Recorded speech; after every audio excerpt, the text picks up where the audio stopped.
अभी माननीय उच्च न्यायालय का फैसला अरविंद केजरीवाल जी के मामले में आया है, लेकिन जैसा पिछले कई दिनों से लगातार मैं कह रहा हूं, मैं फिर उस बात को दोहरा रहा हूं पूरी मजबूती के साथ और जिम्मेदारी के साथ कि ये पूरा का पूरा मामला भारत की राजनीति में आजादी के बाद से लेके सबसे बड़ा राजनीतिक षड्यंत्र है। एक गहरी साजिश के तहत यह मामला बनाया गया है और इस मामले के पीछे किसी घोटाले की जांच का मकसद नहीं है। दिल्ली की प्रचंड बहुमत से चुनी हुई अरविंद केजरीवाल को गिराने और खत्म करने का मकसद है। पंजाब की प्रचंड बहुमत से चुनी हुई सरकार को गिराने और खत्म करने का मकसद है। आम आदमी पार्टी की बढ़ती हुई ख्याति को और राष्ट्रीय पार्टी का दर्जा 10 वर्षों में हासिल करने की उपलब्धि को खत्म करने की कोशिश है। क्योंकि शराब घोटाला तो भारतीय जनता पार्टी ने किया है, वहां तो मनी ट्रेल मिल गया, 60 करोड़ का मनी ट्रेल मिल गया, लेकिन कोई कार्रवाई अब तक भारतीय जनता पार्टी के नेताओं पर नहीं हुई। और अरविंद केजरीवाल जी के मामले में झूठे गवाह तैयार किए जाते हैं, बेबुनियाद आरोप लगाए जाते हैं। 10-10 गवाहों के 10-10 बयानों को छिपाकर षड्यंत्र के तहत 2 ही बयान कोर्ट के सामने लाए जाते हैं। 10 बयानों में से 8 बयान छिपाकर मात्र 2 बयान कोर्ट के सामने लाए जाते हैं। और मैं फिर से दोहरा रहा हूं, मगुंटा रेड्डी, राघव रेड्डी के 10 बयान थे। अंतिम 2 बयान में जैसे ही उन्होंने केजरीवाल जी का नाम लिया, तुरंत उसके बेटे को बेल मिल जाती है। और मंगुंटा रेड्डी कौन है? आज की तारीख में वो एनडीए का प्रत्याशी है। आंध्र प्रदेश में नरेंद्र मोदी जी की तस्वीर लगा के वोट मांग रहा है, जिसके ऊपर भारतीय जनता पार्टी और ईडी ने शराब घोटाले का आरोप लगाकर उसकी जांच शुरू की थी। आज वो कैसे मोदी की तस्वीर लगा के वोट मांग रहा है? मुझे जवाब दो भारतीय जनता पार्टी के लोगों। शरद रेड्डी, 12 बयान उसके लिए जाते हैं अरविंद केजरीवाल जी के बारे में, एक शब्द नहीं बोलता। अंतिम 2 बयान में बोलता है, 10 बयान में नहीं बोलता। और जैसे ही 2 बयान में वो नाम लेता है केजरीवाल जी का, उसको तुरंत बेल मिल जाती है और वो छूट जाता है कमर दर्द के नाम पे। ये राजनीतिक षड्यंत्र नहीं तो और क्या है? चंदन रेड्डी नाम के एक गवाह का कान का पर्दा फाड़ दिया गया, हाई कोर्ट में उसने अपील की। समीर महेंद्रू पे दबाव बनाया गया, अरुण पिल्लई पे दबाव बनाया गया, गवाहों को डराया गया, धमकाया गया। और तब यह पूरा मामला केजरीवाल जी के खिलाफ तैयार किया गया। मैं पूछना चाहता हूं भारतीय जनता पार्टी के लोगों से, मैं पूछना चाहता हूं हिंदुस्तान की राजनीति में आजादी के बाद से लेकर अब तक की सबसे भ्रष्ट पार्टी भारतीय जनता पार्टी से और बीजेपी की सरकार से, क्या आप मुझे जरा बताइए कि जब 60 करोड़ का सीधा मनी ट्रेल तुम्हारे खिलाफ मिल गया तो तुम्हारे नेताओं से पूछताछ ईडी और सीबीआई क्यों नहीं कर रही? क्यों नहीं अब तक एलजी ने चिट्ठी लिखी, जांच की? क्या कारण है कि इलेक्टोरल बॉन्ड में इतना हजारों करोड़ का घोटाला सामने आने के बावजूद, जिस कंपनी का मुनाफा 0 है, जिस कंपनी का मुनाफा घाटे में है, मुनाफा तो छोड़िए, जो कंपनी घाटे में चल रही है वो सैकड़ों हजारों करोड़ रुपए आपको चंदा दे रही है, जो फर्जी कंपनियां कागजों में बनी हैं वो सैकड़ों हजारों करोड़ रुपए भारतीय जनता पार्टी को चंदा दे रही हैं। कहां income tax department, CBI, ED क्यों नहीं जांच करती भारतीय जनता पार्टी के नेताओं की? क्यों नहीं पूछताछ होती उनकी? क्यों नहीं गिरफ्तारी होती नहीं उनकी? क्यों नहीं छापे पड़ते उनके यहां? तो इसलिए मैं फिर दोहरा रहा हूं कि यह पूरा का पूरा मामला एक गहरी राजनीतिक साजिश के तहत अरविंद केजरीवाल जी के खिलाफ बनाया गया है। और जो बयान केजरीवाल जी के पक्ष में थे वो बयान ईडी ने जानबूझकर भारतीय जनता पार्टी और सरकार के इशारे पर राजनीतिक साजिश के तहत कोर्ट के सामने रखा ही नहीं बयान। तो जब सारे साक्ष्य आप कोर्ट के सामने नहीं रखेंगे तो कैसे न्याय मिलेगा? उस काम में हमारे जो केजरीवाल साहब के वकील हैं वो लगे हुए हैं और लगातार न्यायालय इस बात को देख रहा है। वकील सारे कागजात के इंस्पेक्शन कर रहे हैं। मुझे पूरी उम्मीद है कि माननीय सर्वोच्च न्यायालय से जल्द ही अरविंद केजरीवाल जी को न्याय मिलेगा, क्योंकि देखिए न्याय की प्रक्रिया है और न्यायिक प्रक्रिया में कई बार विलंब होता है। पीएमएलए एक्ट में बहुत सारी जटिलताएं हैं, जिसमें जमानत मिलने के प्रावधान कठिन है, मुश्किल है, और उसके साथ जब आप साक्ष्य ही पूरे नहीं रखेंगे तो कोर्ट के सामने पूरी बात आ नहीं रही है। 20,000 पन्ने अनरिलाइड डॉक्यूमेंट में रखे गए हैं। मैं सभी पत्रकार मित्रों को बताना चाहता हूं, ईडी ने 20,000 पन्ने अनरिलाइड अपॉन डॉक्यूमेंट में रखे हैं, यानी कि 20,000 कागजात छिपाए गए हैं, यानी कि 20,000 कागजात ईडी कह रही है इस पे हमें भरोसा नहीं है। जबकि सेक्शन 50 पीएमएलए में तो आप झूठा बयान ले ही नहीं सकते। सबसे पहले बताया जाता है सेक्शन 50 पीएमएलए में कि देखो भाई, झूठी गवाही दोगे तो तुम्हारे खिलाफ कार्रवाई होगी। तो किसके खिलाफ कार्रवाई की? अगर 8 बयान किसी आदमी ने दिए और केजरीवाल जी का नाम नहीं लिया, और अचानक जैसे उसने केजरीवाल जी का नाम लिया उसको बेल मिल जा रही है, तो वो 8 बयान झूठे तो है नहीं, क्योंकि वो सेक्शन 50 में दर्ज है। उसको आपने क्यों छिपा लिया? 12 बयान शरद रेड्डी के होते हैं, और आप बताइए शरद रेड्डी 10 नवंबर को अरेस्ट हो रहा है और 15 नवंबर को बीजेपी को 5 करोड़ की रिश्वत दे रहा है, और अपनी गिरफ्तारी से लेकर रिहाई तक 55 करोड़ रुपए की रिश्वत बीजेपी को दे रहा है। उसकी जांच नहीं होगी। तो इसलिए हमें पूरी उम्मीद है कि माननीय सर्वोच्च न्यायालय के समक्ष जब सारे तथ्य, सारे सबूत, गवाहों के सारे बयान जो छिपाए गए हैं वो बयान भी, और उसकी सच्चाई जब माननीय सर्वोच्च न्यायालय के सामने आएगी तो अरविंद केजरीवाल जी को राहत मिलेगी। वो पूरी तरह से निर्दोष साबित होंगे और वो जल्द ही बाहर आएंगे। ये हमारा भरोसा है, यकीन है।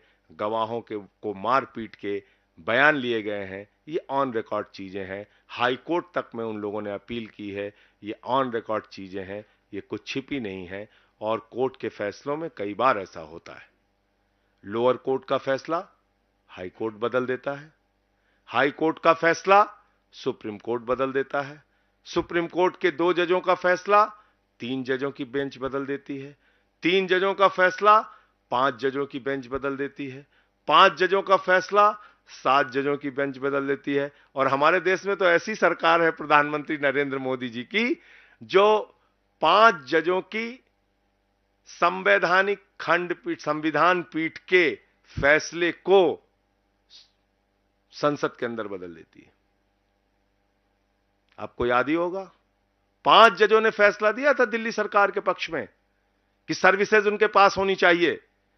बावजूद इसके देश के तानाशाह प्रधानमंत्री ने, देश की तानाशाह सरकार ने दिल्ली के पक्ष में दिए गए, अरविंद केजरीवाल जी के पक्ष में दिए गए, लोकतंत्र और संविधान के पक्ष में दिए गए, प्रचंड बहुमत से चुनी हुई सरकार के पक्ष में दिए गए फैसले को, 5 जजों के सुप्रीम कोर्ट के फैसले को संसद में बदल दिया।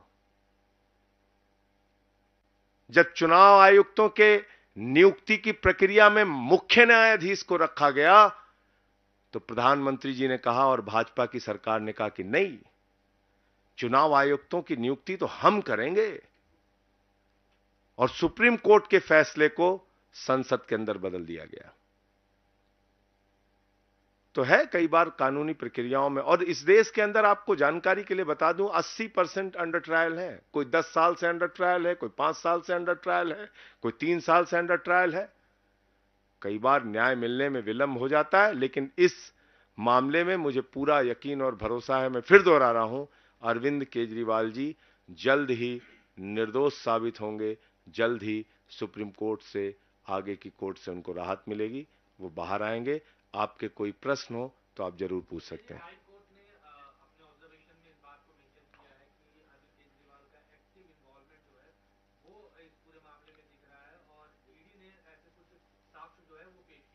तो ईडी ने जो साक्ष्य अरविंद केजरीवाल जी के पक्ष में है वो नहीं पेश किए ना, मैंने तो आपको बताया। ये पता कैसे चला, ये कैसे पता चला कि वो साक्ष्य नहीं रखे हैं? खुद ईडी ने कहा कि मंगुंटा रेड्डी, राघव रेड्डी के 10 बयान, 8 बयान अनरिलाइड अपॉन डॉक्यूमेंट में। हमारे वकीलों ने कहा कि भाई अनरिलाइड अपॉन डॉक्यूमेंट में क्यों रखा है आपने? 8 बयान अगर आपने दो गवाहों के दर्ज किए, जो आरोपियों के दर्ज किए, जो सरकारी गवाह बने, तो आपने उसको अनरिलाइड अपॉन डॉक्यूमेंट में क्यों रख दिया? छिपा क्यों लिया? भाई ईडी का दफ्तर कोई म्यूजियम तो है नहीं, ईडी का दफ्तर कोई रद्दी की टोकरी की जगह तो है नहीं कि वहां पे आप कागज इकट्ठा कर रहे हैं, रख रहे हैं। आपने कागज इकट्ठा किया है किसी को दोषी साबित करने के लिए ना, तो सारे कागजात आप माननीय न्यायालय के सामने रखिए। क्यों नहीं रखा आपने? तो कोर्ट ने कहा अभी इसी मार्च में, आप सबकी जानकारी के लिए बता दूं, इसी मार्च में ऑर्डर हुआ पिछले महीने कि भाई जो आरोपी का अधिकार है कि उसके खिलाफ जितने भी साक्ष्य आपने रखे हैं, इकट्ठा किए हैं, वो उनके वकीलों को दिखाइए। तब वकील गए हमारे, उन्होंने देखा, वो हैरान हो गए। मतलब एक ही आदमी के आपने 7 बयान लिए, 6 बयान में राघव रेड्डी ने नाम नहीं लिया, 6 आपने छिपा लिया, 1 दिखा दिया। एक ही आदमी के 3 बयान मंगुंटा रेड्डी के आपने लिए, जो इस समय मोदी की तस्वीर लगा के वोट मांग रहा है, सोचिए आप। 2 बयान आपने छिपा लिए, 1 बयान जिसमें केजरीवाल का नाम लिया हो, वो रख दिया कोर्ट के सामने। और तुरंत ही जैसे केजरीवाल जी का नाम वो ले रहा है, उसकी बेल हो जा रही, जमानत हो जा रही राघव रेड्डी की। इसी तरीके से शरद रेड्डी का मामला है, 12 बयान उसने दिए, 10 बयानों में केजरीवाल जी का नाम नहीं लिया। अब 6 महीने उसको जेल में रखा। अब हर आदमी संजय सिंह तो है नहीं, 6 महीने में टूट गया वो, उसने दे दिया बयान, केजरीवाल जी के खिलाफ बयान दिया जैसे ही, वैसे ही उसको जमानत मिल गई कमर दर्द के नाम पे। तो ये है हकीकत, ये बयान रखे ही नहीं गए हैं। मैं सभी पत्रकार बंधुओं को जिम्मेदारी से यह बताना चाहता हूं कि ये बयान अभी कोर्ट के सामने नहीं रखे गए हैं। इंस्पेक्शन का ऑर्डर जब कोर्ट से मिला और इंस्पेक्शन करने जब हमारे वकील गए, तब इन बयानों को देखा और वो हैरान रह गए कि जो बयान केजरीवाल जी के पक्ष में है, या जिन बयानों में केजरीवाल जी का नाम नहीं है, केजरीवाल जी के नामों का जिक्र नहीं है, वो बयान ऑन रिकॉर्ड नहीं लाए गए कोर्ट के समक्ष। यही है गहरी राजनीतिक साजिश। संजय जी, आपने शुरू में कहा कि पंजाब सरकार को तोड़ने की यह षड्यंत्र, कैसे? भाई जब आप आम आदमी पार्टी के मुखिया को गिरफ्तार करके जेल में डाल देंगे, आपको पता है जिस दिन केजरीवाल जी के घर पर छापा पड़ा और उनकी गिरफ्तारी हुई, ठीक दूसरे दिन इनकम टैक्स का छापा गुलाब सिंह यादव के यहां पड़ गया, हमारे एक एमएलए के यहां। उसके तुरंत बाद हमारे एक मंत्री कैलाश गहलोत को ईडी के दफ्तर में बुला के 4.5 घंटे पूछताछ की गई। उसके तुरंत बाद हमारे एक विधायक दुर्गेश पाठक को बुला के पूछताछ की गई। तो आप समझ सकते हैं, यही तो हुआ था महाराष्ट्र में। और क्या हुआ था? एक एक की जांच शुरू की, फाइल दिखाया, दबाव बनाया, पार्टी तोड़ा। तो ये प्रक्रिया जो दिल्ली में शुरू हुई है, ये रुकने वाली थोड़ी है। इसके पीछे का मकसद है पूरी की पूरी आम आदमी पार्टी को भारतीय जनता पार्टी की तानाशाह सरकार के द्वारा खत्म करना, ये मकसद है। और वो लोग ये काम कर रहे हैं।